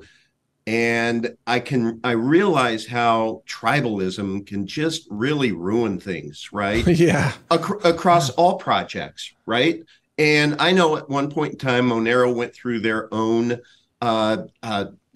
issues, their own drama and stuff, but it just encourages me, because their whole community and their devs and everything. I mean, I don't have a lot of experience with them at all. I mean, just by casually watching some videos and such, but I really want to sink my teeth into it more, because I just really like what, they have going on, and they just seem very forward thinking. And I love the thought that they are dedicated to building out a circular economy. Mike. I agree. I think that application is really smart, and it's something that's aligned with our values here on this show. Mm-hmm. You know, we're not in this for speculation, and we don't encourage speculation. We encourage real world utility. That's how we actually add value to Monero or any project, is to show people how to use it and then implement it ourselves and use it ourselves. And I can't even tell you, by the way, how many private conversations I have with people now where I'm acquiring something from them. Let's say like a quarter of a cow, you know, that was the other time, or I bought some blueberries from a friend that grows blueberries, or I might be buying like brass, you know, for reloading ammo from friends of mine who produce a lot of brass because they're shooting up the place all the time. And, you know, I've said to every one of them, like, here, can I just pay you in privacy crypto? And then that opens the door. What's privacy crypto? Which, you know, perfect. Which one should I use? And then it's like, okay, here, check this out. Here's how it works. And then often the question eventually comes around to them asking, well, how do I convert this to money? And I'm like, no, it is money. You don't need to convert it to fake counterfeit fiat. You use it as it is. You need to go to decentralizeddirectory.com there you go. And learn all the ways that you can take that crappy melting fiat and decentralize your life. I'm glad you brought that up. Let me plug it for you, Todd, because this is Todd's project, folks, but he's putting together decentralizeddirectory.com, which will initially be a place where you can get some information on different categories about, you know, decentralized solutions. But more importantly, if you wish, you can engage Todd as a consultant to take you deep down the rabbit hole of decentralization and share with you some secrets and some financial secrets and food secrets and things that maybe can't be stated publicly, but you can learn through consulting. So yeah, you want to add to that, Todd? Well, I just have to tell you, I spent a good bit of my day today. Now, by the time this airs, decentralizeddirectory.com will be open and available, and you'll be able to go see for yourself. But I'm just super excited with the team that's pulling all of this together. We have the strategy in place to be able to basically, you know, have a conversation with me, and I'm going to unlock this directory for you to where it is the rabbit hole. And next week, I'll be able to explain a little bit more. And the week after that, a little bit more, but it's all coming together, and I'm real excited. So you know that I am installing the food forest after our fourth episode with Jim Gale. I engage the foodforestabundance.com because I put my money where my mouth is. And I'm telling you, I see his vision, but check this out. This is what they just presented, and I approved. Look at that. Whoa. This is all just green grass back there, right? Love it.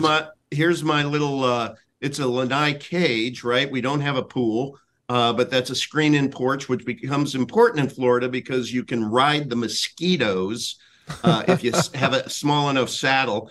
But all the way from bananas to, this is like just a walking grocery store right here. Beautiful gardenias, orange tree, mulberry bush, mango, avocados, two different kind of avocados, so they'll produce fruit at two different times of the year. You're making me jealous. It's like a smoothie shopping walk. Yeah, and so I want to share this, Mike, just because part of my value add for people who come to me and we have a chat where I can be I'm not going to say consultant, but I'm going to be your guide, is that I have arranged with many different decentralized solution companies an opportunity where people, just because of my relationship, are going to save a tremendous amount of money by working with them. Yeah, you've negotiated these discounts that aren't public. That are not public, but you will have access to them through decentralizeddirectory.com. So I invite everybody to come, and I'm so excited. We're going to help so many people just do things with their crappy green melting cash that is going to empower them in the future.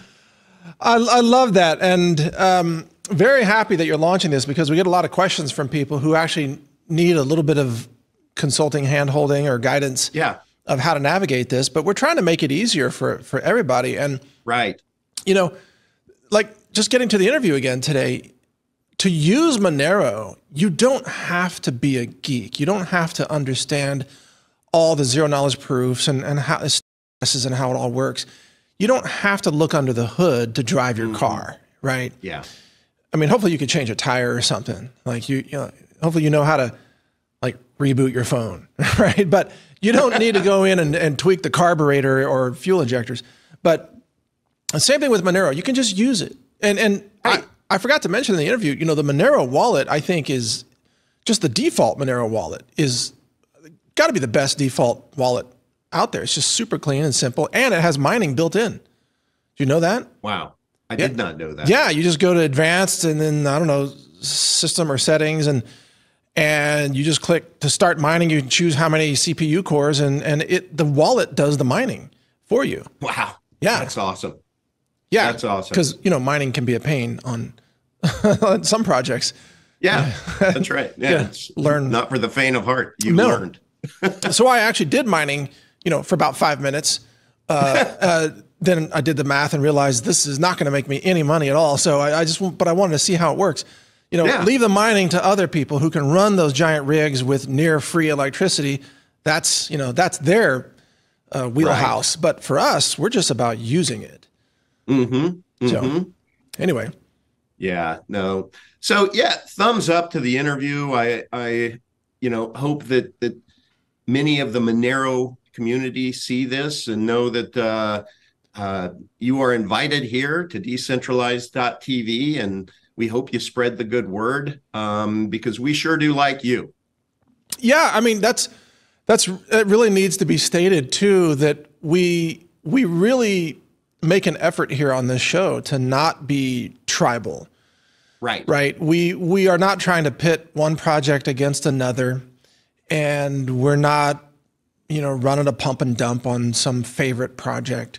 And we disclose when we hold projects. And, you, Todd, for 3 years, you covered Epic Cash, and you said publicly you have some amount of your money in Epic Cash, and that's fine. And what I love about you is you're so open-minded. It doesn't mean that every 5 seconds you're talking about Epic Cash. You're interested in the whole realm of privacy solutions, and so am I. And I hold Monero as well, and I'm just everything else. I'm really not interested in the CBDCs, Mike.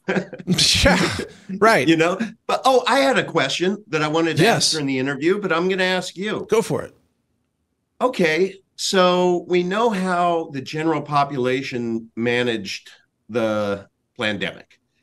So what percentage of people do you think are going to just embrace CBDCs as, oh, how convenient? I'm afraid it's a huge percentage. Well, so we have to talk about NPCs, non-player characters. I believe in that. I do too. And I think NPCs are, I don't know, at least half the population. More. And some people call them PLFs, programmable life forms. And these are people who really have no, discernment or consciousness, and they just absorb whatever's said to them by the media, and they just do things by default, right? They're sleepwalking through life. These are the people who got the jabs. These are the people who, change their icons to whatever popular icon on social media is being pushed. They just join the crowd, follow the herd off the cliff, NPCs. So yes, a lot of NPCs are going to use CBDCs and get UBIs, Universal Basic Income. Yep. But the good news here, Todd, is those NPC characters, they never change history.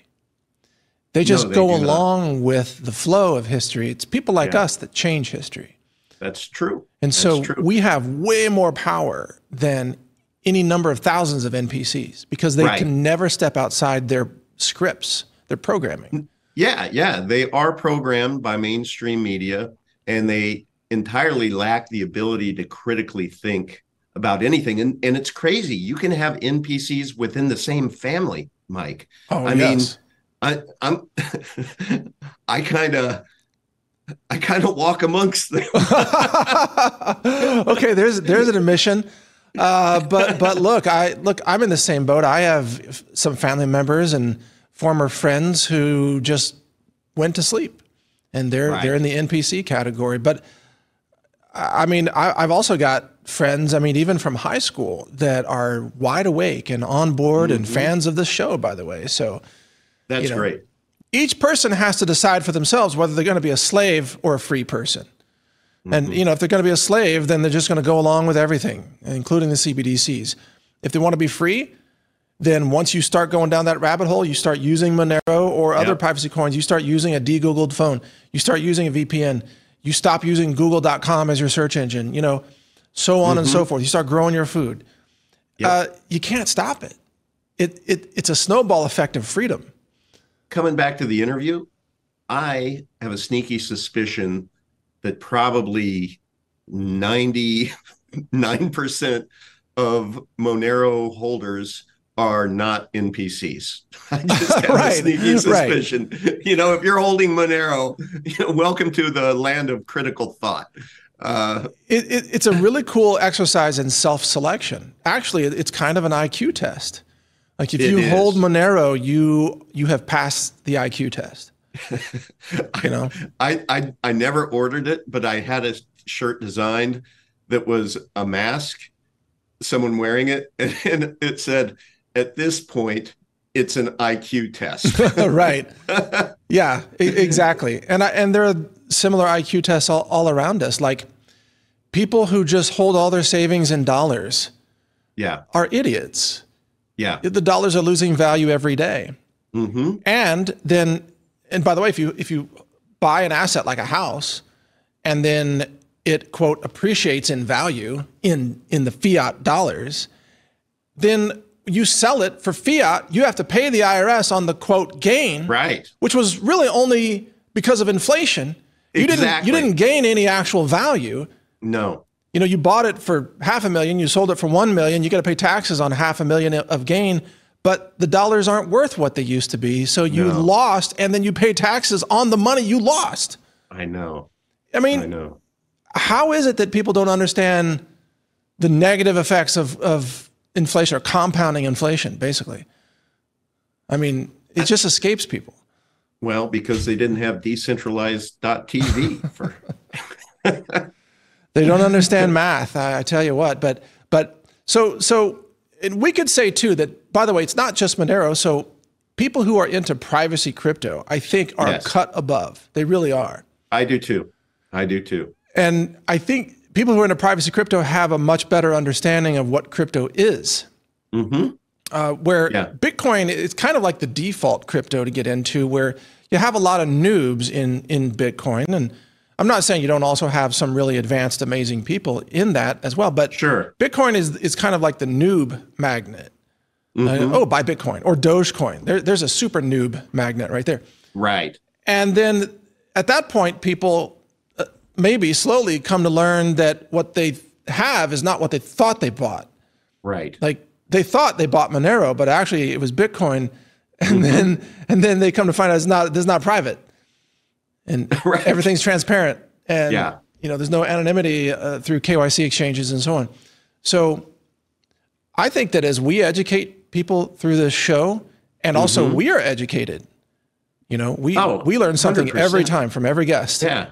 That we're just helping to spread the knowledge that's going to help make this whole thing a success.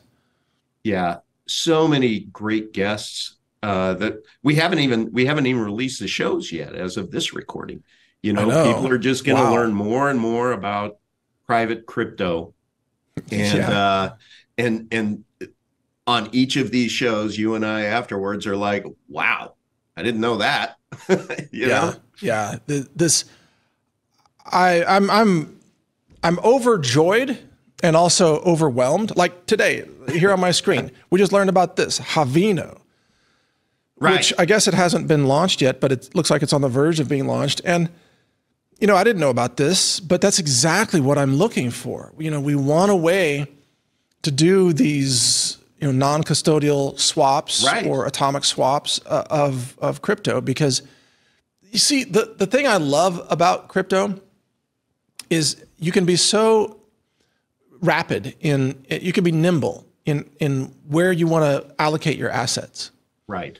So whereas in the banking system or even in a brokerage system, and I've had these horrible problems with Robinhood that's Yes. seized my accounts and seized my funds, and they did that because I bought crypto on Robinhood, it's the dumbest reason ever. It's like, could you have our producers reach out to them and invite them on the show? They're barely responding to customers. I don't think. But what are we going to do? Bring Robinhood on and trash them for the whole show? Because I don't have anything nice to say about Robinhood. But the point is, I wire money and then I buy crypto with my own money, and then that flags something. And in the traditional financial system and in the brokerages, they try to slow everything down. Like, oh, you can't have too much of your money today. Yeah. Oh, you can't wire too much out. There's a monthly limit. There's a daily limit. There's an ATM limit. There's a cash limit. Oh, you're supposed to give us advance notice if you want too much cash. Well, what's too much cash? $1,000. Really? I got $1,000 in my pocket because I buy groceries with cash.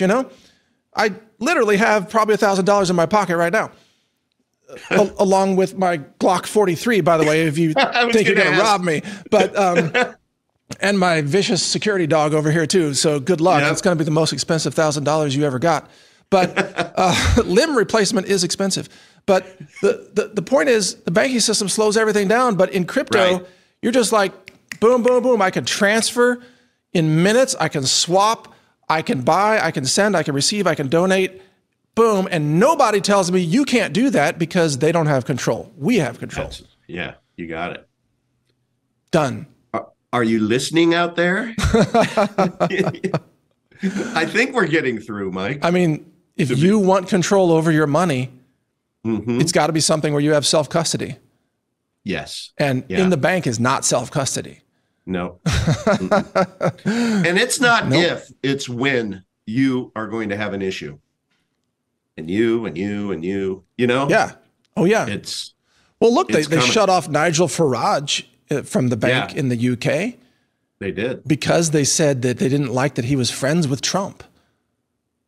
It's like, really? This is your reason? Unbelievable. But then JP Morgan was happy to do financial transactions for Jeffrey Epstein, the child molester? Yeah.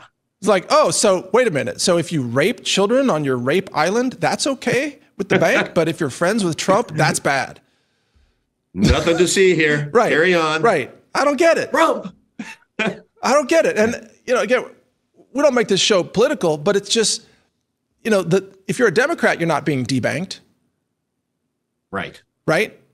Yeah. No Democrat is being debanked. It's only the conservatives right now that are being debanked. And I guarantee you there's never going to be an NPC that will be debanked. Right, because they'll go along with it. Yeah. What do you want me to do now? Eat the bugs? Yeah, eat the bugs. Yes. All right. So anyway, getting back to Monero. So a couple other points I want to cover. So Monero, what I really love about Monero is that it has such high liquidity that it's very easy to get in and out of. It's astonishing. And by the way, I should plug on Kraken, which is the only exchange that will apparently allow me to use my own money. Kraken, if you get to the Kraken Pro level, which I have apparently achieved Pro level now, you got to get signed up on Kraken, Todd. I don't know if you've done that yet. But okay. This weekend. Okay, you got to get that going. You get to the Pro level, and I got to provide documentation to get there. So, of course, they have all my KYC. I don't care. In this case, I don't care because I'm buying Monero. Anyway, on their Pro level, you have this Pro screen, very customizable. You can buy and sell, and you can do limit buys and sells and so on. And the cost to buy crypto is extremely low in the Pro system. Yeah. In some cases, it's like 0.5%. That's crazy. If you've been out there paying, 3%, 5%, 7% to buy crypto with a credit card or a debit card or something, you are overpaying. You can get crypto for 1% or less on Kraken. Yeah. At the Pro level. So anyway, That's how I owe them that. They didn't ban me a second time, so I owe them a plug for letting me trade on their platform. And everybody, please look forward to an upcoming show where we are actually going to be interviewing a representative from Kraken. That's true. Yeah. Yes, we have Kraken coming on the show. Awesome. Yeah.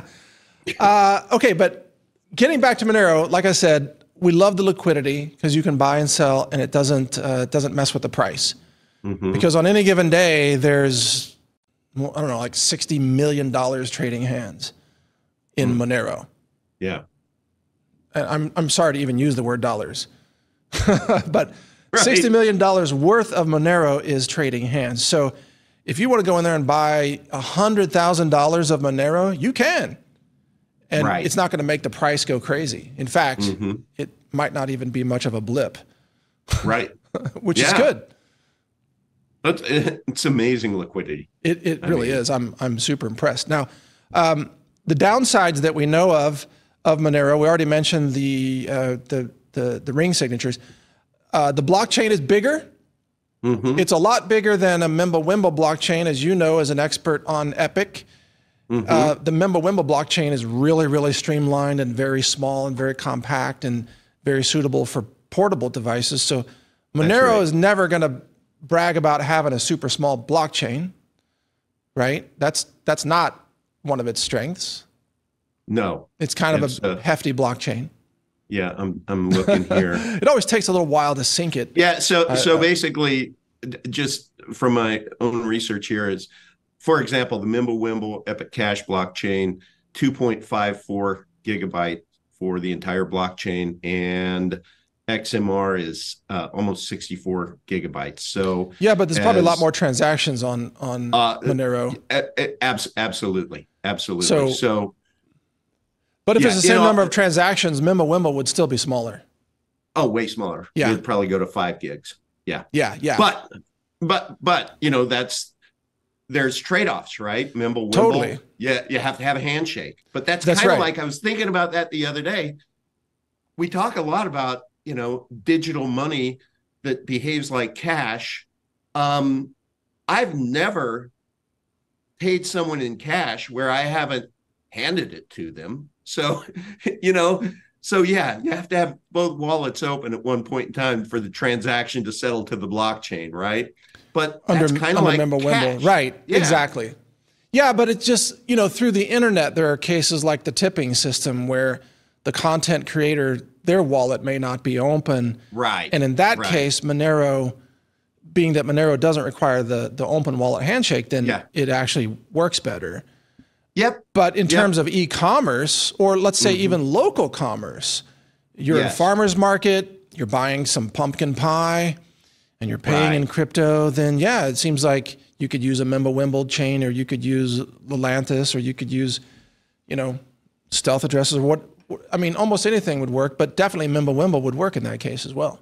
Yeah, it's very fast. But the idea is, let's just get acclimated and educated on all private crypto. Absolutely. And it's not us versus them. It should be we at this point in time. I mean, we are up against, the CBDCs, the WEFers, Todd, remember when we did the Dash interview? Yes. And Dash with Ernesto Contreras, he described this two-tiered supernode system where there's a superset of nodes that can sort of rapidly confirm transactions in like a couple of seconds. And it's like a randomly selected assortment of supernodes. And I kind of thought of it as kind of like a Lightning network on top of Dash, kind of like the Lightning network of Bitcoin.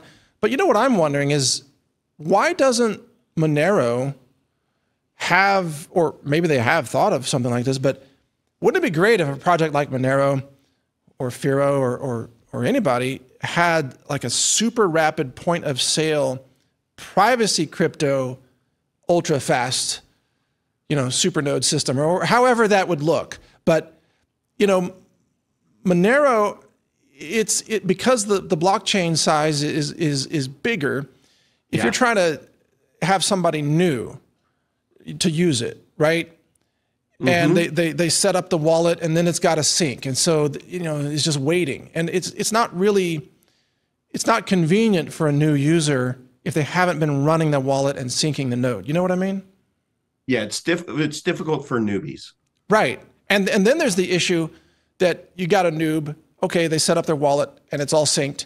And then so you send them something. You send them like 0.1 XMR.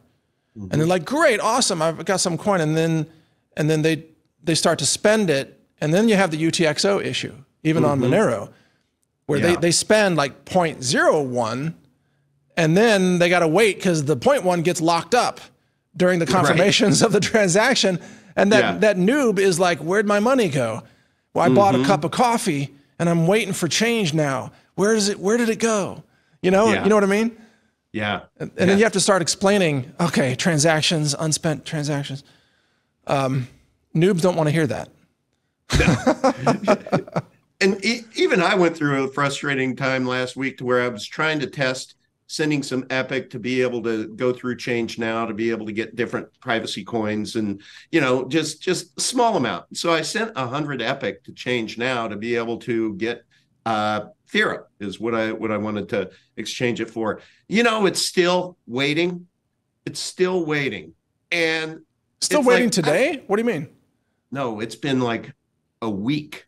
And I opened up my wallet through the Epic Pay wallet. They now have the swap function in there. Yeah. And it just still says they're waiting for Change Now to actually do the swap. Huh. Well, you should probably cancel that one and try it. I can't. Oh. That's the thing. That's why I'm so glad I only sent 100 Epic, which, yeah. Huh. Well. Yeah. So now there is a, you could transaction number, and I could go through. You could email their support. Yeah. Yeah, I could email their support, and I'm sure that they're pretty good at responding. But it been a little busy lately with you, Mike. So yeah, true. We've been doing a lot of interviews. I haven't made that a priority, but I need to. But it's just like crypto can be a little bit overwhelming until it's not, but it's so important. We have to become proficient in private. Yeah, we do. And there are some little hiccups like that. I had an issue similar. You know how I'm using Litecoin to swap for other privacy coins. So yeah, I think I was buying Firo with Litecoin, and I was using a swap service. And I sent the Litecoin, and then the swap failed, and I contacted customer service, and they said, yeah, there was some really major volatility change in price, and so we couldn't complete the trade. And I said, okay, well, send me back the Litecoin, and then they said, well, can you show us that you sent the Litecoin from your original Litecoin wallet? And so I took a screenshot of the signature of the sending, and it's got all the confirmation codes and everything. I sent them that, and then they replied and said, that's really weird because this amount of Litecoin actually came from this other wallet, and it turned out that somehow the wallet that I was using to send Litecoin had aggregated my Litecoin with some other transaction. Wow. Unbeknownst to me, and then they had sent that to the swap service, so the swap service never saw my originating wallet as the sender. That's weird. That's super weird. It scary. Freaked me out a little bit, and ultimately I said, look, since maybe you don't want to give me the money back with the Litecoin, just buy the Firo at whatever price it is. I don't care. I'm just testing this stuff, so just do it. And so they did, and I got some Firo. So. Okay. But there are hangups, and this is why atomic swaps are so important. I don't like these custodial swap services. Yeah, I know. I mean, they can freeze your funds. Yep, they are. we need decentralized swaps, non-custodial swaps. Yes. Yeah. But you're right, Todd. I mean, people have to have knowledge about all of this and start small. Yes. Test a little bit. And whenever you're using a new service, man, you're right. It's just send the smallest amount that you can get away with. to just test it, that it all goes through and works. True. I would hate for somebody to just ape into something and let me send my whole balance. Like, oops. Yeah, true. And everybody should remember always, every day, if you are going to become crypto curious, and we hope you are and will, but when you're dealing with crypto, there are some of the most smartest scammers out there in the world. So you just have to be really, really careful and, protect your keywords with Mike's dog. I mean, no, there are scammers that will walk you through going to the command line interface for your local wallet and typing in commands that will reveal your seed phrase. And then they instruct you to read the seed phrase back to them. And then they'll just steal your entire wallet that way. And it's all for the purpose of serving you, to help you with this problem. Yeah. And usually they DM you, if you're in. There's a bunch of people Telegram, DMing me since we launched this show.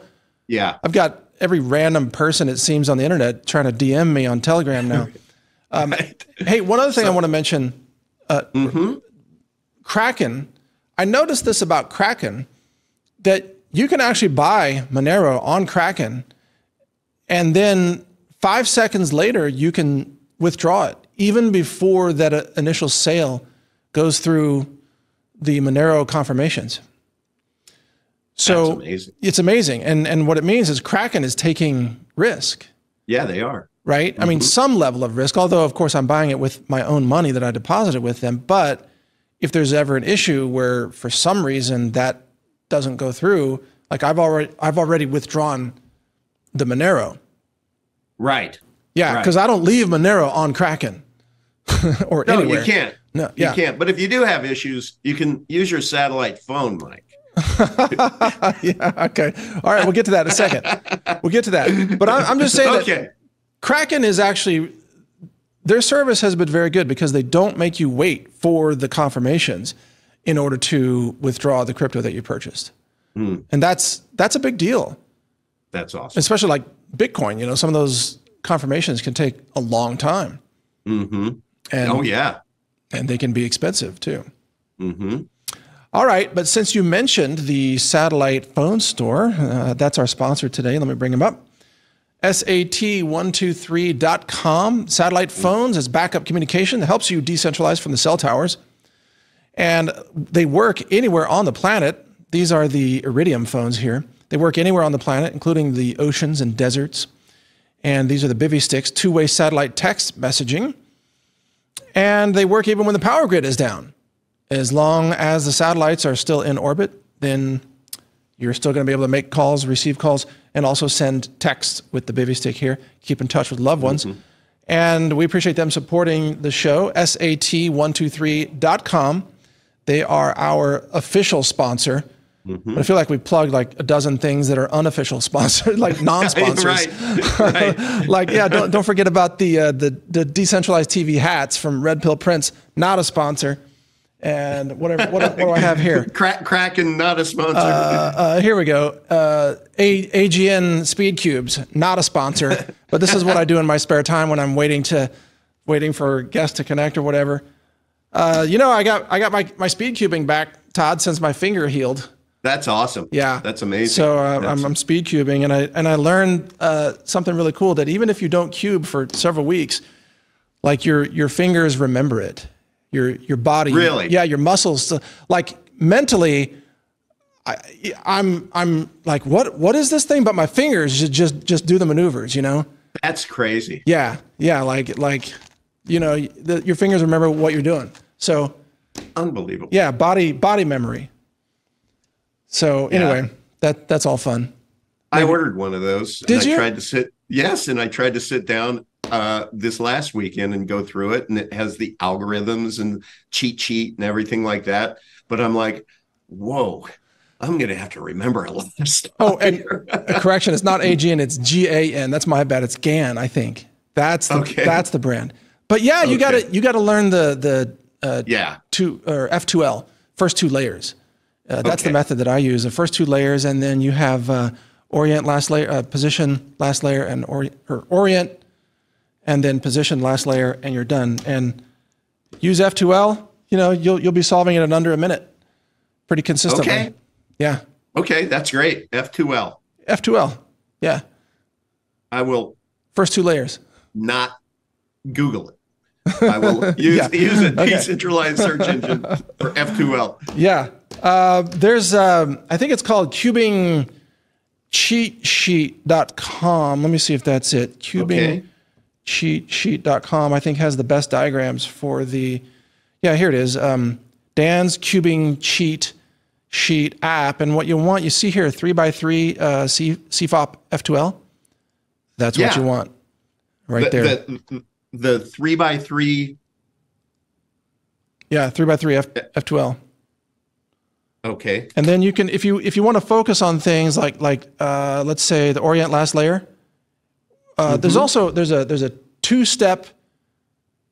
Here it is, 2-step OLL. This is easier to learn, and there's only, you know, how many cases is 9, 10 cases here of orient last layer. So you got to memorize these algorithms, and they're not that difficult.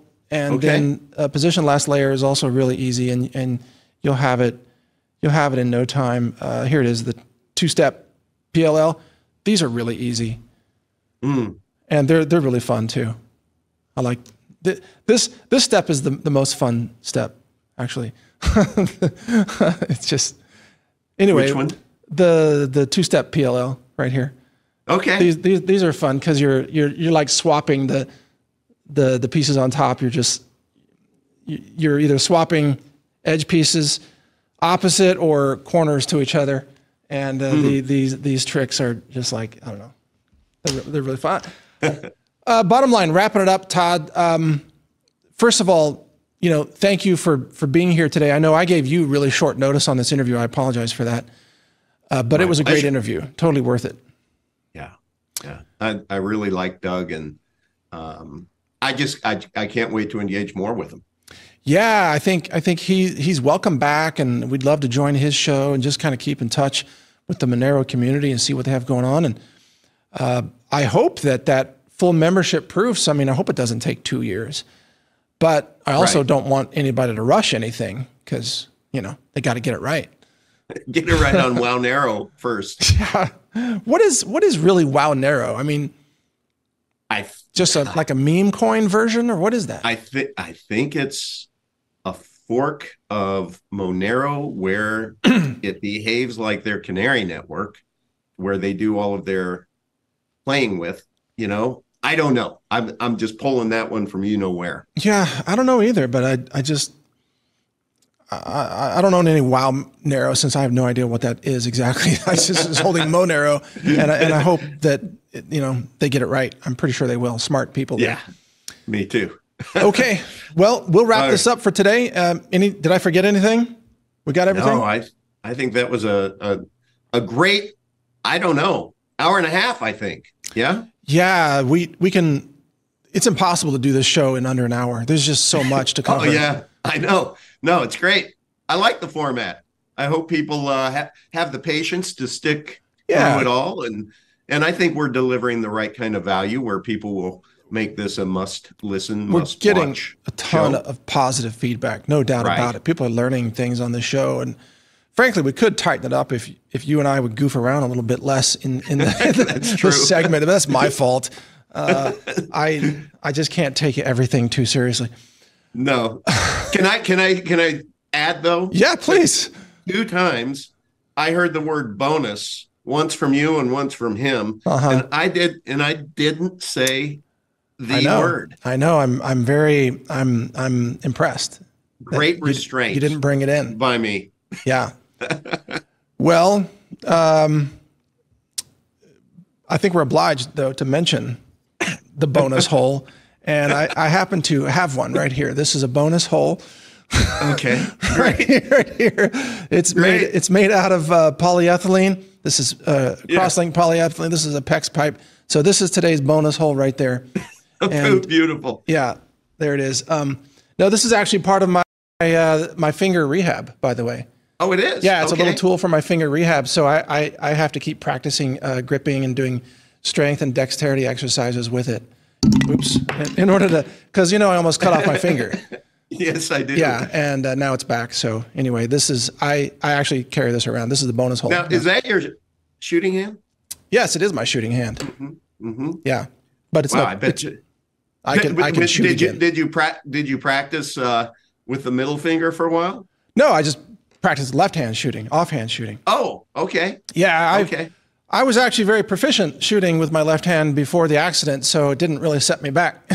Oh, that's cool. Yeah, that's cool. I can even run AR-15s left-handed and shift my eyes with the optics and shoot around corners and things like that. So that's cool. I've done a lot of training with that over the years, but I will admit that magazine changes, I was not very fast with holding the gun with my left hand, because the trigger release on a Glock is on the left side of the Glock. So it's kind of hard to hit the trigger release if you're holding it with your left hand. It's not really made for lefties. Right. Yeah. Right. So but now I'm back in business. You're back. Yeah. Now that's great. I can shoot them up, bang, bang, bang. Amazing. Pew, pew, both hands, no problem. Yeah. All because of your bonus hole that you because the rehab bonus hole right here. This is a physical therapy bonus hole. Yeah, it's getting the job done. We need it. I might order a custom coffee mug that just says bonus hole on it, because when I need some caffeine, that's my bonus hole. There you go. Perfect. Okay. Sorry, Monero folks. We're going to get complaints like, you guys joking around too much, not taking it seriously. No, we are, but we got to have fun in life too. Yes. Okay. Well, thank you. Well, Monero, I hope you appreciated the interview, and we sure did. Thank you, Doug, for joining us. And again, can't wait to engage further. Yeah, and let me just add, you know what? A lack of a sense of humor is a sign of a low IQ. So if anybody didn't find this funny, there you go. You're an NPC. All the super high IQ people I know, they don't take life too seriously. They joke a lot. Like, think about the physicist, Richard Feynman. I mean, he was a jokester. He was having fun with it all the time. So it's true. Yeah, you gotta laugh along the way. But thanks for watching today, folks, and thank you, Todd. It was a lot of fun. Awesome. Yeah, appreciate you. All right, you too. All right. Thanks. Cheers. Okay, absolutely. And folks, check out the website, of course, decentralize.tv for all the other episodes that are similarly interesting and fun and informative. I hope you agree. We'll see. And you can also catch us on Brighteon.com, of course, and BitChute and Rumble and other platforms as well, including platforms that we've interviewed here, like Bastion.com. The decentralized peer-to-peer platform. So we're distributing content on Bastion and Cordal as well. So, hey, the cool thing is we use everything that we find out about on the show, don't we, Todd? We sure try to. And you're doing the food forest. Yeah, I'm doing the food forest and other things that I can't share yet. But and also come on Telegram and just search for Decentralized TV. There's no dot in it, but just search for Decentralized TV. Sorry, I dropped my bonus hole while you were talking. my bad. I'm sorry. Yeah, decentralize.tv, and then your directory is decentralizeddirectory.com. You got it.